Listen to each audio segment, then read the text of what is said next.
My name is Sophia Carter, and at 34 years old, I never expected to be blindsided during my 5th anniversary dinner. As my father-in-law Walter handed me an envelope with a smug smile, saying it was a special gift, I had no idea my world was about to implode. Inside were divorce papers, already signed by my husband Jason. What Walter didn't know was that I had my own envelope prepared, one that would wipe that satisfied smirk right off his face. Before I continue my story, I'd love to know where you're watching from. Hit that like and subscribe button if you've ever had to deal with toxic in-laws, and let's dive into how I turned the tables. Jason and I were college sweethearts who lost touch after graduation. Our paths crossed again 6 years later at our mutual friend Tara's wedding. I was standing by the dessert table, contemplating whether I could sneak another slice of cake without anyone noticing, when I heard a familiar voice behind me. Sophia Mitchell? Is that really you? I turned to find Jason Carter, my college crush, the one who got away, standing there looking even more handsome than I remembered. His dark hair was styled differently, and he'd filled out his frame with lean muscle, but those kind blue eyes were exactly as I remembered them. It's still Mitchell for now, I said with a smile. Unless someone makes an honest woman out of me. That night we danced until the venue staff started stacking chairs around us.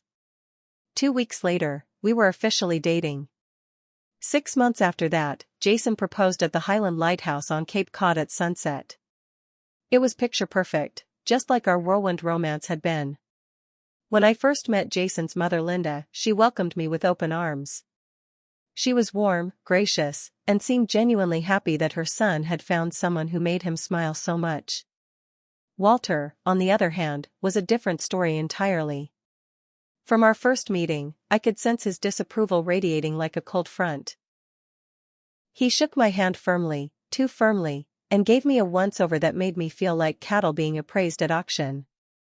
"So, you're in marketing?" he asked, his tone suggesting I'd said I was a professional finger painter. "Yes, I'm a senior marketing executive at Brand Forge," I replied, trying to keep my voice steady. Walter merely raised an eyebrow. "Small firm, isn't it? Not exactly making waves in the industry." That was my first red flag. Walter Carter was a self-made business magnate who had built Carter Investments from nothing into a regional powerhouse. He'd grown up poor in rural Pennsylvania, worked his way through state college, and through sheer force of will and cutthroat business tactics, had amassed a fortune that put the family firmly in the upper echelon of society. He never let anyone forget it. I'd grown up solidly middle class in a suburb of Boston. My father was a high school history teacher, my mother a nurse. They'd sacrificed to put me through college, and I'd worked 2 jobs to help with expenses. Everything I'd achieved in my career was through hard work and determination, values I thought someone like Walter might respect. I was wrong. To Walter, I was beneath their social circle. Not wealthy enough, not connected enough, not good enough for his only son. "You know," he said during one holiday dinner, "the Henderson's daughter just made junior partner at her law firm. 29 years old. Remarkable achievement." His eyes slid to me. Some people just have that extra drive to make something of themselves. Jason squeezed my hand under the table. "Dad, Sophia was just promoted last month. She's the youngest executive at her company." Walter took a sip of his scotch. "How nice. Small pond, big fish situation, I suppose." These subtle digs continued. My clothes were quaint or practical. My career was adequate or stable. My opinions were met with condescending smiles or outright dismissal. Jason tried to stand up for me initially. "Dad, that's enough," he'd say, or "Sophia is brilliant at what she does." But as time went on, his defenses became weaker, less frequent. The pull of his father's approval was strong. A lifetime of conditioning isn't easily overcome.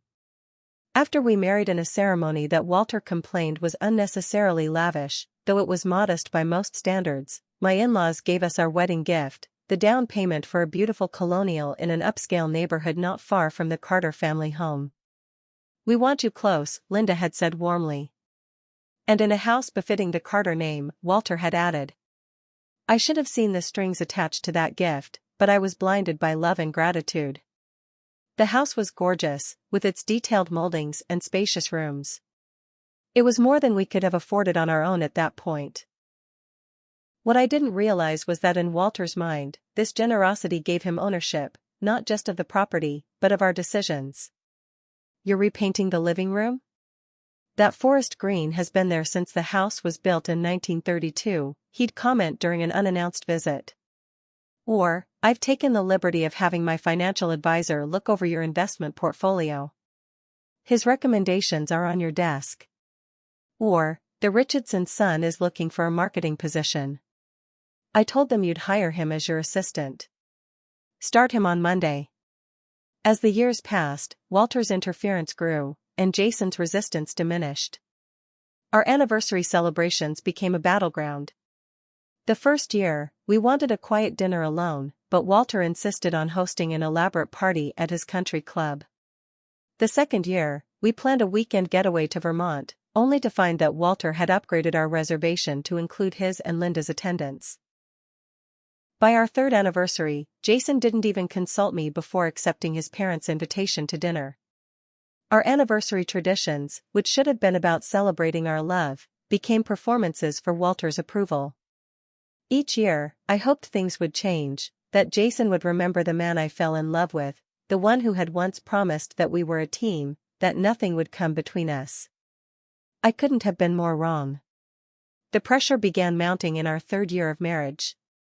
What had started as occasional comments about grandchildren evolved into full-blown interrogations at every family gathering. "When are you two going to start a family?" Walter would demand. "The Morgan son already has 3 children, and he's younger than you, Jason." I wanted children too, but on our timeline, not Walter's. Jason and I had agreed to wait until we were both established in our careers and financially secure independently of his parents' help. Or at least, I thought we had agreed. "Maybe Dad's right," Jason said one night after a particularly uncomfortable dinner. "Maybe we shouldn't wait too much longer." His words sent a chill through me. It wasn't that he wanted children, it was the "dad's right" that concerned me. It was happening more and more frequently. Jason began working longer hours at the family company, where he'd taken a position after his father had a minor heart scare. "Just until Dad recovers," he had promised. 2 years later, he was still there, slowly being molded into Walter's image. I started noticing other changes too. Jason and his parents would have private meetings from which I was explicitly excluded. "Just business," Jason would say when I asked. But the furtive glances, the hushed tones when I entered a room, told me otherwise. Then I discovered money missing from our joint account, substantial sums transferred to an account I didn't recognize. When confronted, Jason claimed it was for investment opportunities that were too complicated to explain. The final straw came when I found a second phone hidden in Jason's golf bag while looking for a lost earring. The messages between him and his parents made my blood run cold. "Walter, she's becoming a problem. Too many questions." "Jason, I'll handle it. She doesn't suspect anything." "Linda, remember what's at stake, dear." And worst of all, a message from Walter that Jason had left unanswered: "The Mitchell girl was always a gold digger. You'll see that eventually." Mitchell girl. Not even the dignity of my married name or simply Sophia. And Jason hadn't defended me. When I tried to discuss these discoveries with Jason, he turned them around on me with frightening skill. "You're being paranoid," he said, his voice gentle but his eyes hard. "Dad's helping us secure our future. Why are you so suspicious all the time?" "But the secret phone? It's a work phone. For sensitive client information." I thought I mentioned it. He hadn't. "And the texts about me being a problem?" Jason laughed, but it didn't reach his eyes. "We were talking about the Henderson account. Margaret Henderson likes you too much and keeps asking me to bring you to client dinners. It's unprofessional." Each explanation was plausible on its own, but together they formed a pattern of deception that was becoming impossible to ignore. The breaking point came on my birthday. Jason was supposed to take me to a concert I'd been excited about for months, but at the last minute claimed he needed to fly to Chicago for an emergency client meeting. I spent my birthday alone, ordering takeout and watching old movies. The next morning, I opened Instagram to find photos of Jason at a nightclub in our city, his arm around a stunning redhead I recognized as Melanie Foster, Walter's goddaughter and frequent guest at Carter family functions.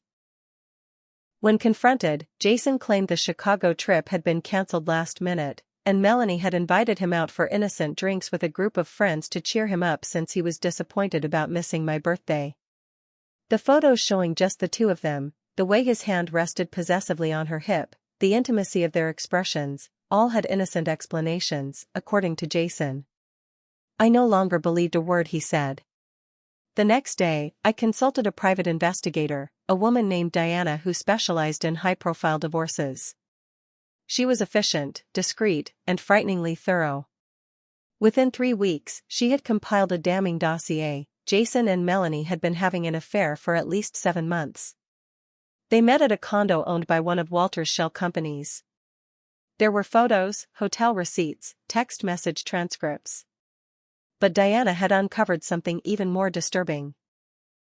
Walter had been actively interfering with my career, using his connections to sabotage potential job opportunities that might have taken me away from their sphere of influence.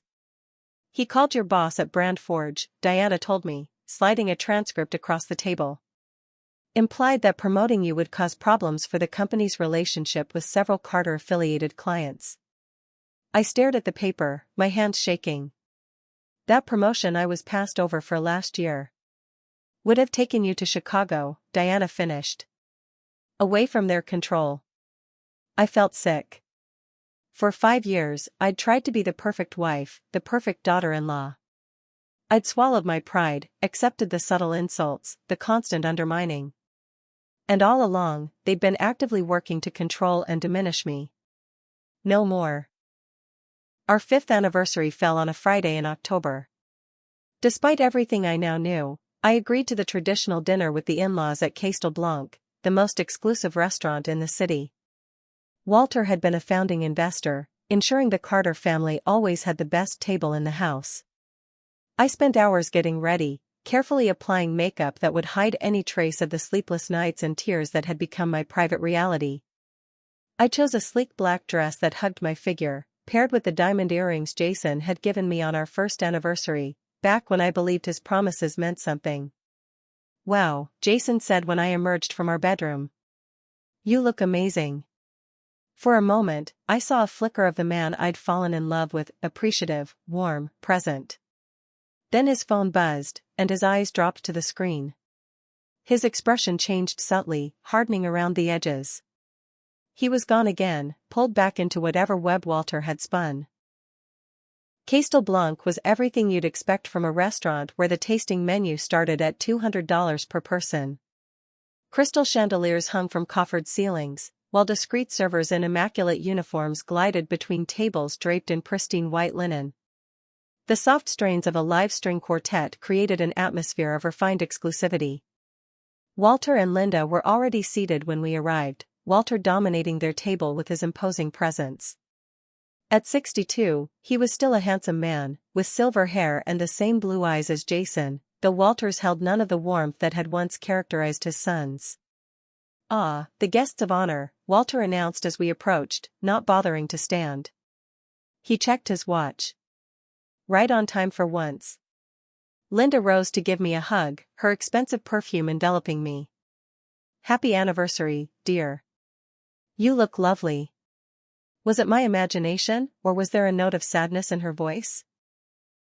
A hint of something like apology in her eyes? Throughout the appetizer course, a delicate scallop crudo that I could barely taste, Walter dominated the conversation with stories about his recent business triumph over a rival investment firm. Jason hung on every word, laughing too loudly at his father's jokes, while Linda maintained a tight smile and kept refilling her wine glass. I noticed Walter checking his watch repeatedly, exchanging meaningful glances with Jason, who seemed increasingly agitated, constantly checking his phone under the table. The tension built through the main course, an expertly prepared duck breast that I mostly pushed around my plate. Walter became more smug with each passing minute, while Linda grew more uncomfortable. Jason avoided making eye contact with me entirely. As the servers cleared our plates, Walter signaled for champagne. When the glasses were poured, he raised his in a toast. "To anniversaries," he began, his voice carrying that authoritative tone he used in board meetings. "A time to reflect on the past and consider the future. Family is everything to the Carters. Our legacy, our reputation, our values, these things must be protected at all costs." He paused, his eyes hard as they fixed on me. "Sometimes, difficult decisions must be made for the greater good. Sacrifices. Course corrections." My stomach clenched. This wasn't an anniversary toast. It was a preamble. Walter reached beside his chair and produced a manila envelope, sliding it across the table toward me. "Sophia, you've been an interesting addition to our family these past 5 years. But I think we all know this arrangement has run its course." I stared at the envelope, already knowing what it contained, yet still somehow shocked that they would do this here, now, like this. With fingers that felt numb, I opened the envelope and removed the documents inside. Divorce papers, already signed by Jason, dated 2 weeks earlier. The terms were outlined in cruel simplicity. I would vacate our home within 30 days, receive a generous settlement of $200,000, and agree to a comprehensive non-disclosure agreement that would prevent me from discussing anything related to the Carter family, their business dealings, or the reasons for our divorce. I raised my eyes to Jason, who at least had the decency to look uncomfortable. "It's for the best," he said weakly. "We've been growing apart. You must have felt it too." Walter leaned forward, his voice dropping to a confidential tone that was somehow more threatening than if he'd shouted. "This can be easy or difficult, Sophia. The settlement is generous considering the circumstances. Sign now, walk away quietly, and you'll have enough to start over somewhere appropriate. Make a scene, and things will become unpleasant." The practiced ease of this speech told me it wasn't the first time Walter had strong-armed someone out of his family's life. I looked at Linda, who stared into her champagne glass, a silent participant in my humiliation. The rush of emotions was overwhelming: shock, devastation, humiliation, rage, all swirling together into a storm that threatened to consume me. 5 years of my life, dismissed like an unsatisfactory business transaction. The man I had loved, who had promised to stand by me forever, sitting silently as his father orchestrated my removal from their lives. In that moment, I felt myself at a precipice. I could break down, 'cause the scene Walter was expecting, and be dismissed as a hysterical soon-to-be ex-wife.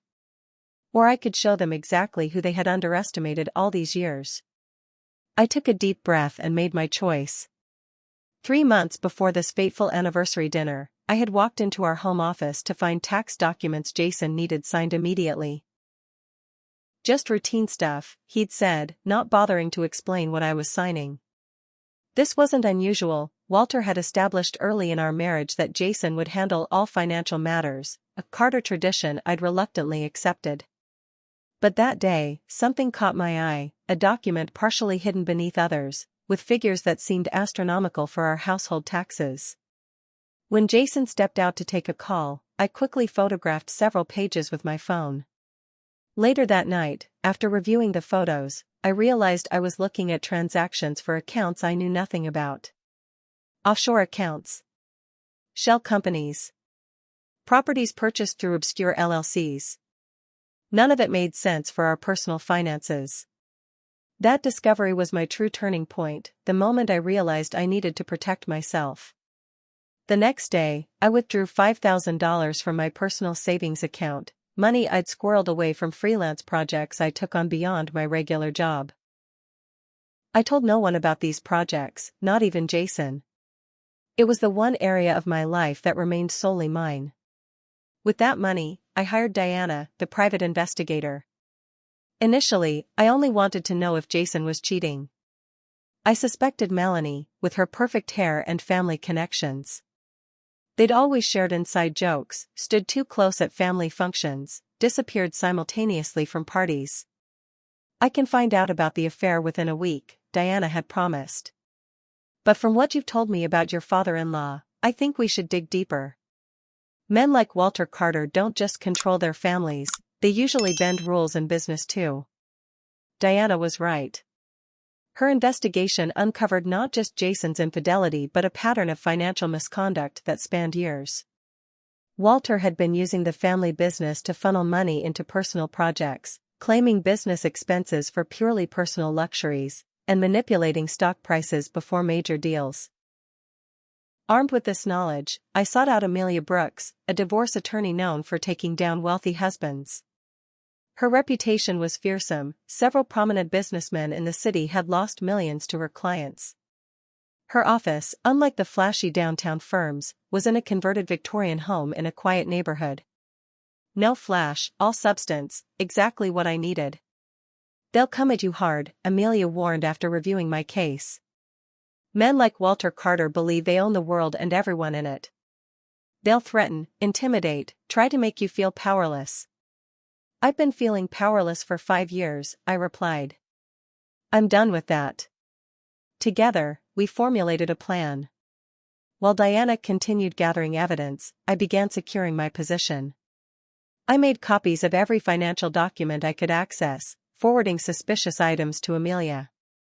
I set up a new bank account at a different bank under my maiden name.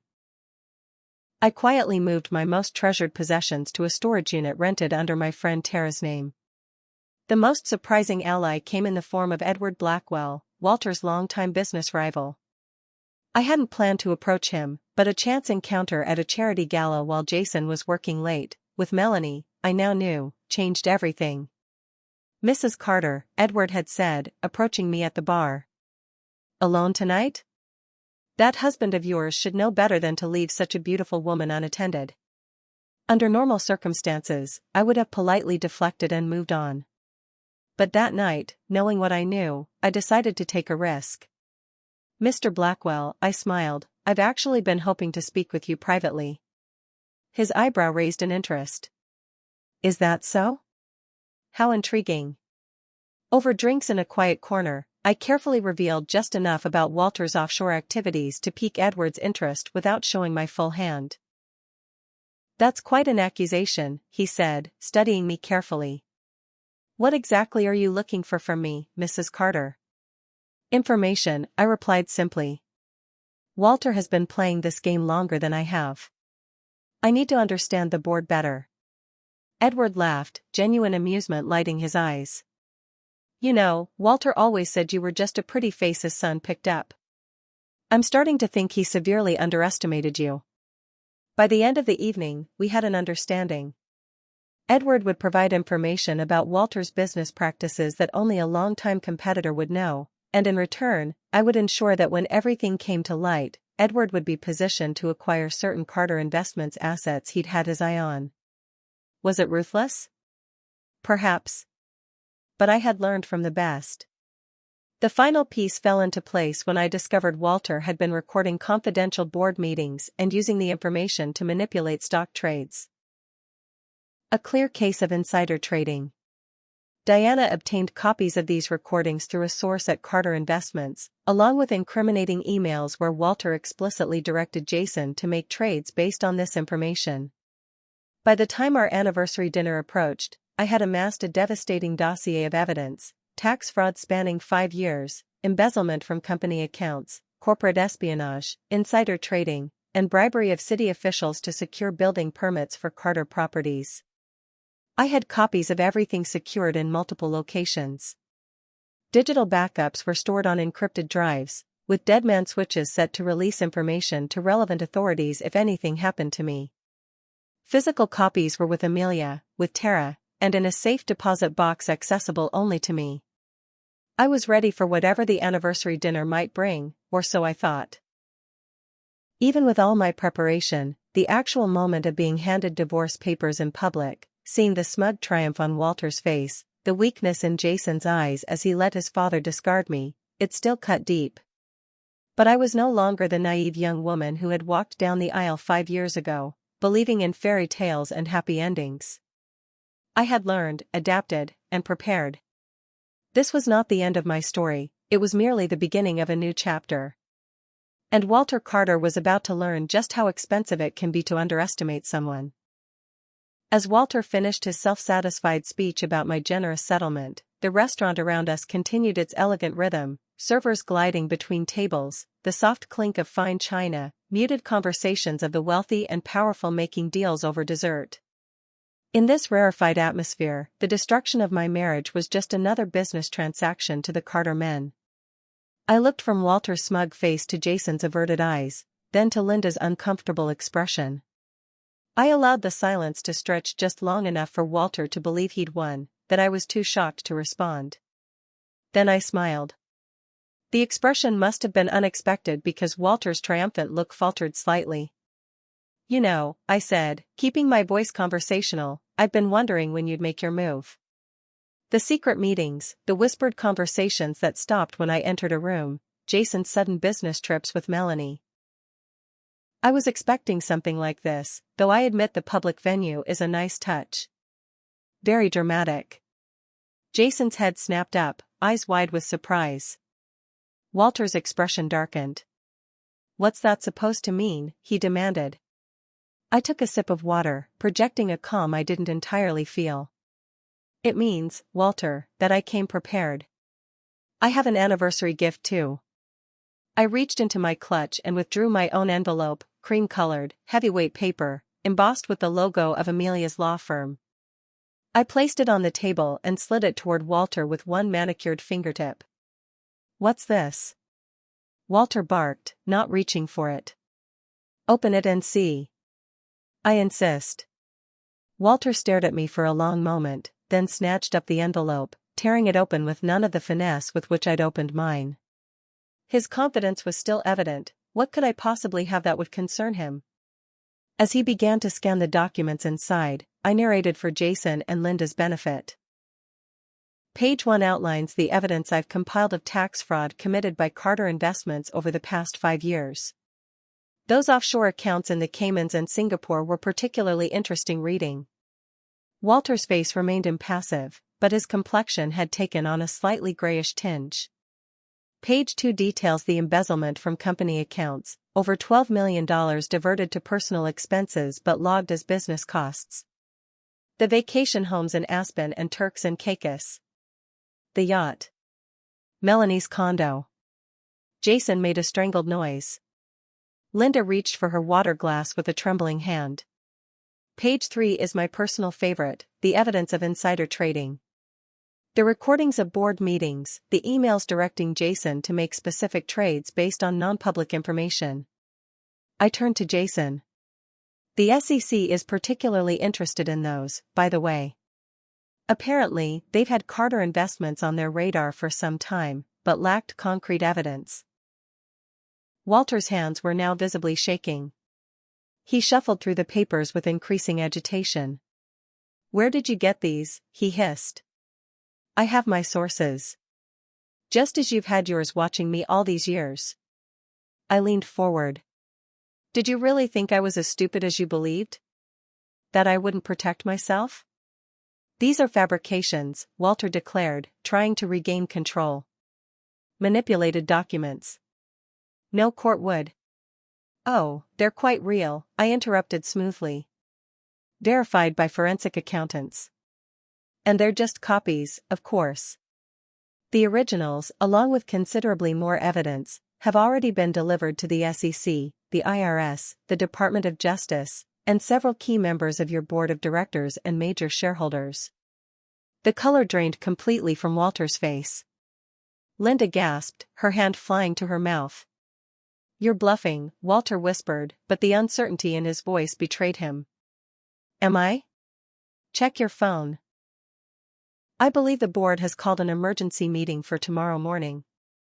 Your largest shareholder, Malcolm Pierce, was particularly disturbed by the evidence of bribery regarding the Riverview development. The permits you obtained by paying off City Commissioner Davis? Malcolm's wife sits on the city's Historical Preservation Committee that opposed that development. She's apparently quite upset." On cue, Walter's phone began buzzing with incoming messages. Jason's followed seconds later. "You vindictive bitch," Walter snarled, his composed facade cracking completely. "You'll regret this. I'll make sure you get nothing." "Nothing?" I laughed, the sound genuine despite the tension thrumming through my body. "That's where you're wrong, Walter. I'll be getting quite a lot." I turned to Jason, whose face had taken on the stunned expression of someone watching their life implode in real time. "Here's how this will work," I continued, my voice steady. "I will agree to sign the divorce papers, but with modified terms. I'll be keeping the house, fully paid off, transferred solely to my name. I'll also be receiving 50% of Jason's Carter Investments shares, a settlement of $5 million, and a formal position on the board of directors." "Impossible!" Walter roared, causing nearby diners to turn in alarm. "Very possible. And necessary, if you want any chance of salvaging what's left of the company once this breaks. My board position and shares will be leveraged to convince the authorities that the company is being reformed from within. It might be enough to prevent Carter Investments from being investigated into oblivion." I looked at Jason again. "You should know that I have additional evidence specifically outlining your involvement. Messages to Melanie discussing how to hide your affair from me. Your signature on fraudulent documents. Your participation in the insider trading scheme. You have a choice to make, Jason. Stand with your father and likely face criminal charges, or support my terms and salvage what you can of your future." Linda suddenly found her voice. "Walter, listen to her. We need to contain this." Walter turned on his wife furiously. "Shut up, Linda. I'll handle this." "Like you've handled everything else?" Linda shot back with unexpected fire. "Your arrogance is what brought us here.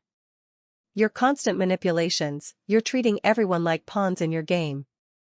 I've stood by for 40 years watching you destroy anyone who got in your way, including our son."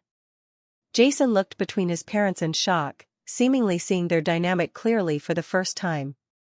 Walter turned back to me, voice low and dangerous. "You think you've won?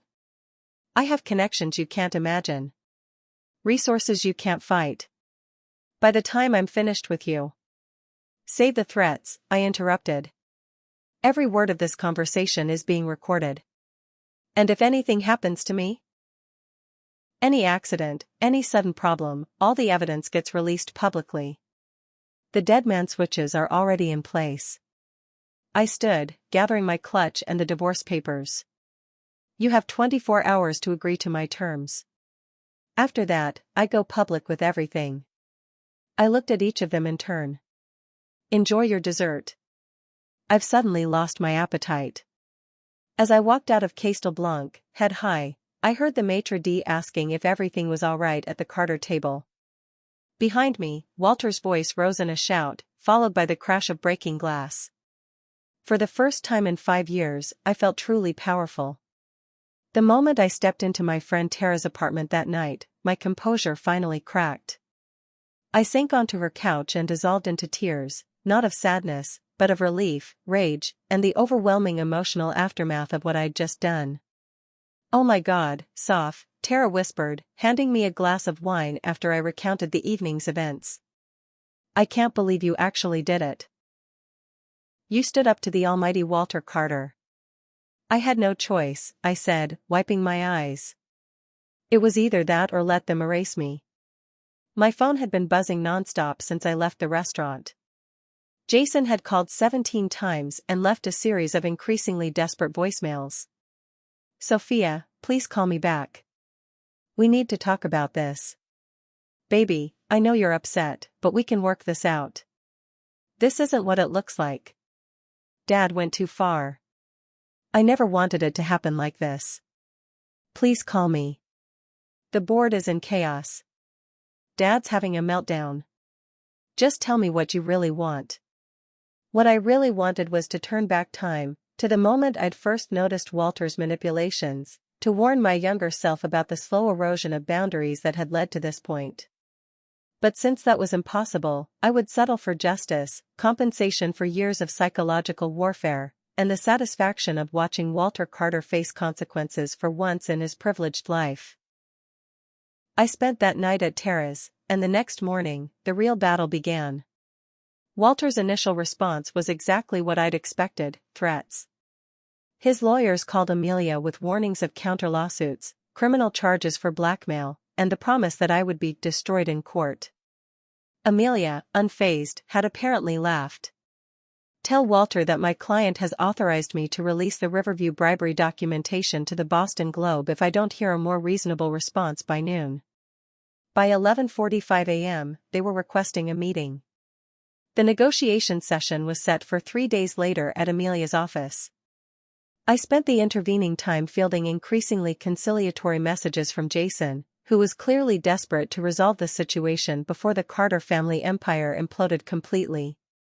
"Dad stepping back from negotiations," Jason texted the night before the meeting. His lawyer convinced him he's making things worse. "Mom's coming instead." This was the first good news I'd heard. Linda, for all her enabling of Walter over the years, wasn't vindictive or prideful in the same way. She was a pragmatist who might actually be open to a reasonable settlement. When I arrived at Amelia's office, the contrast between our respective legal teams was immediately apparent. I had Amelia, polished, focused, and armed with meticulously organized evidence. The Carters had brought an intimidation squad, 3 senior partners from their firm, all men in their 60s with disapproving scowls and bespoke suits that probably cost more than a month of my salary. Jason sat beside them, looking simultaneously angry and desperate. Linda sat slightly apart, her expression unreadable. "Mrs. Carter," began the lead attorney, Harold Winston, with a condescending smile, "I think we can all agree that emotions have run high, and perhaps things have escalated unnecessarily. We're prepared to be generous in our settlement offer to put this unfortunate business behind us." "That's wonderful to hear," Amelia replied before I could speak. "We're looking forward to your acceptance of our terms as previously outlined." Winston's smile hardened. "Perhaps I wasn't clear. Our offer is $300,000 and the vacation property in Vermont. In exchange, Mrs. Carter will sign a comprehensive NDA and surrender any claims to Carter family assets or business interests." "That's your idea of generous?" Amelia laughed. "Let me be clear, Mr. Winston. My client has evidence of criminal activities that could send your clients to federal prison.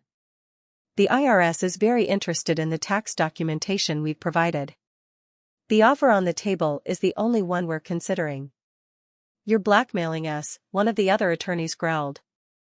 "Not at all," Amelia replied smoothly. "We're simply making your clients aware of the consequences of their actions, and offering a path that benefits everyone. The alternative is a very public, very damaging legal battle that the Carters will ultimately lose." The negotiations deteriorated from there, with Winston and his colleagues attempting every intimidation tactic in the book. They questioned the authenticity of our evidence, threatened countersuits for defamation, and implied that I would be publicly humiliated if this went to court. Through it all, Amelia remained composed, methodically dismantling each threat with precise rebuttals backed by the evidence we'd gathered. I stayed mostly silent, watching Jason's expression grow increasingly desperate as the reality of his situation became clear. 4 hours in, during a break, Jason cornered me in the hallway. "Sophia, please," he begged, his voice low. "You've made your point. You're angry, and you have every right to be. But this is going to destroy everything my family has built." I studied the man I had once loved enough to marry, searching for any remnant of the person I thought he was. All I saw was Walter's son, concerned about legacy and reputation above all else. "You should have thought of that before you let your father dictate our entire marriage. Before you cheated with Melanie. Before you signed divorce papers behind my back and let your father humiliate me in public." I stepped closer, lowering my voice. "This isn't revenge, Jason. It's justice." When we reconvened, Winston attempted one final power play. "Mr. Carter has authorized me to inform his son that if he proceeds with supporting his wife's outrageous demands, he will be removed from the company and disinherited completely." The room fell silent. All eyes turned to Jason, whose face had gone pale. This was Walter's masterstroke, forcing Jason to choose between his inheritance and settling with me. In Walter's world, the choice was obvious. No woman was worth the Carter fortune. What Walter hadn't counted on was my final piece of leverage. Before Jason makes his decision, I said, speaking directly to him rather than the lawyers, he should know that I haven't shared all the evidence I have. I nodded to Amelia, who slid a folder across the table. This contains documentation proving that Jason was not just aware of his father's illegal activities, but an active participant. Emails from Jason to Walter confirming insider trades. Jason's signature on fraudulent tax documents. Text messages between Jason and Melanie discussing how the affair was a useful distraction to keep me from noticing financial irregularities. Jason opened the folder with trembling hands, his face draining of color as he scanned its contents. If Jason stands with his father against me, I continued, these documents go to the authorities. If Walter disinherits Jason for settling with me, these documents go to the authorities. The only path that keeps Jason out of potential criminal proceedings is to accept my terms and ensure Walter does too. The room erupted in angry exclamations from Winston and his colleagues. Linda, who had remained silent throughout the proceedings, suddenly stood up. Enough, she said, her voice cutting through the chaos with surprising authority. Harold, tell Walter to accept the terms. Jason, sign whatever needs to be signed. She turned to me, her expression a complex mixture of anger, respect, and resignation. You'll have what you want, Sophia. God knows we've given you ample reason to hate us. In the end, the settlement exceeded even my original demands. I received the house, fully paid off and transferred solely to my name. I got 50% of Jason's Carter Investments shares, the $5 million settlement, and a board position. Additionally, Walter would step down as CEO, remaining only as chairman emeritus with limited powers. The divorce was finalized with record speed, the documentation sealed by court order, not to protect the Carters, but to prevent the evidence of criminal activity from becoming public record while the authorities conducted their quiet investigations. As we left the final settlement meeting, Jason caught my arm. Was any of it real? He asked, his voice barely above a whisper. Us? Did you ever love me at all? I looked at him, this man who had been both the greatest love and greatest disappointment of my life. I loved you with everything I had, I said honestly. But you gave yourself to your father a long time ago, Jason. There was nothing left for me. I walked away without looking back, my heart both broken and somehow stronger than it had ever been. 1 year after the anniversary dinner that changed everything, I stood in my redecorated living room, admiring the transformation.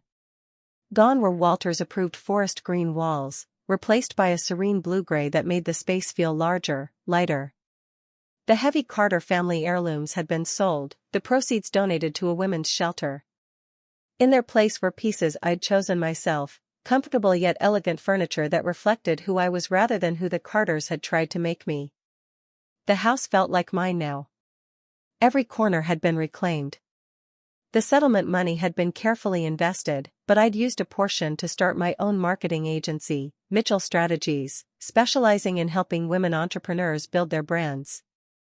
The irony wasn't lost on me that Walter's attempts to diminish my career had ultimately financed my professional independence. In its first year, Mitchell Strategies had already exceeded my business plan projections. We had a growing staff of 12, a downtown office space, and a client waitlist that allowed us to be selective about the projects we took on. Carter Investments hadn't fared nearly as well. After the settlement and Walter's health-related retirement, the company's stock had plummeted.